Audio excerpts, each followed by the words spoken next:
Two groups ని divide చేశారు. Divide చేసినప్పుడు మనకి ఏం తెలిసింది? ఫస్ట్ ఒక గ్రూప్, సెకండ్ ఒక గ్రూప్. సో మొత్తం అంతా కలిపి ఒక డేటా కాదు, ఒక గ్రూప్ కింద దానిలో టూ గ్రూప్స్ ఉన్నాయని చెప్పి మనకి డైరెక్ట్ గా అర్థమవుతుంది ఈసారి.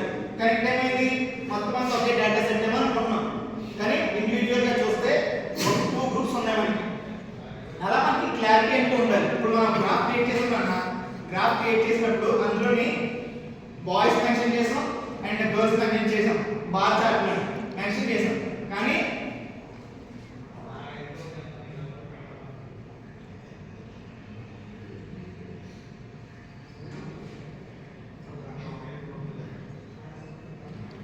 ఇక్కడ చూడండి, ఇదే బార్ గ్రాఫ్ తీసుకున్నాం.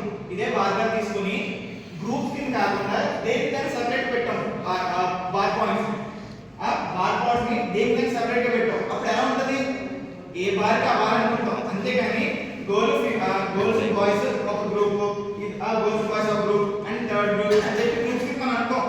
ఓకే, ఇదొక బార్ ప్లాట్, ఇదొక bar plot and next bar plot, next bar plot అని ఫిక్స్ అవుతాం. ఇక్కడ ఏమైంది? ఏ గ్రూప్ కింద ఆ గ్రూప్ కింద డివైడ్ చేశారు, ఒక్కొక్క బ్రాంచ్ కింద డివైడ్ చేశారు. సో అప్పుడు ఏమవుతుంది? మనకి క్లారిటీ వస్తుంది. ఓకేనా? సో అలాగే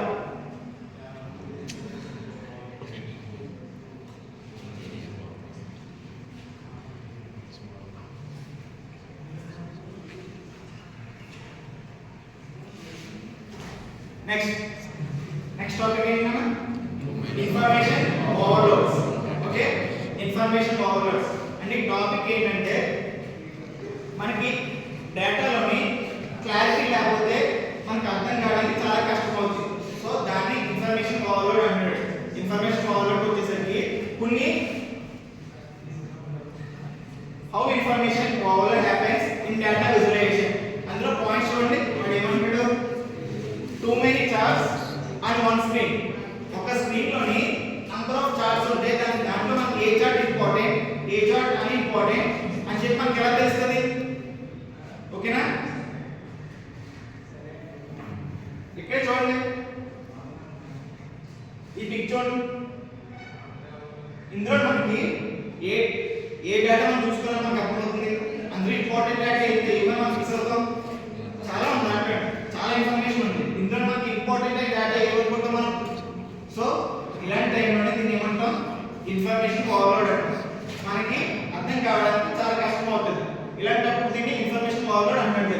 దీన్ని రెడ్యూస్ చేయడానికి ఏం చేయాలి? వీలైనంత డేటాని రిమూవ్ చేసి ఓన్లీ ఇంపార్టెంట్ డేటాని మనం ఉంచుకోవాలి. అవసరం లేని డేటా రిమూవ్ చేసేది. అదే చెప్తాడు దీంట్లో. సేమ్ లైక్ ఇది చూడండి, ఈ గ్రాఫ్ చూడండి ఎంత డేటా ఉందో. ఒక గ్రాఫ్ లేదు, 4 గ్రాఫ్స్ ఉన్నాయి. 4 గ్రాఫ్స్ కాకుండా పైన ఇంకా డేటా ఉంది అండ్ ఈ సైడ్ కూడా డేటా ఉంది. అంత డేటా పెట్టుకుని మనం ఏది ఇంపార్టెన్స్ ఇవ్వాలి, మనం దేనికి ఇంపార్టెన్స్ ఇవ్వాలి? సో ఇలాంటి టైంలోని ఇన్ఫర్మేషన్ ఓవర్లోడ్ అనేది క్రియేట్ అవుతుంది. అంటే మనకి వాడు మనకి ఇన్ఫర్మేషన్ ఇచ్చేవాడు ఏదైతే ఇంపార్టెంట్ మనకి ఇస్తున్నాడో, ఇంపార్టెంట్ మనకి ఏమని చూపించాలనుకుంటున్నాడో అది చూపించలేకపోతున్నాడు, కానీ అన్ని చూపిస్తున్నాడు. అన్ని డేటా మనకి ఇస్తున్నాడు, కానీ వాడు మనకి ఏం చెప్పాలనుకుంటున్నాడో చెప్పలేకపోతున్నాడు. అదే ఇక్కడ ఇన్ఫర్మేషన్ ఓవర్లోడ్ అయిపోయి మనకి క్లారిటీ రావట్లేదు. కరెక్ట్గా మనకి ఏమి డేటా రిసీవ్ అవ్వాలో అది రిసీవ్ అవ్వట్లేదు. మొత్తం డేటా అంతా ఇచ్చేసినా సరే. Same like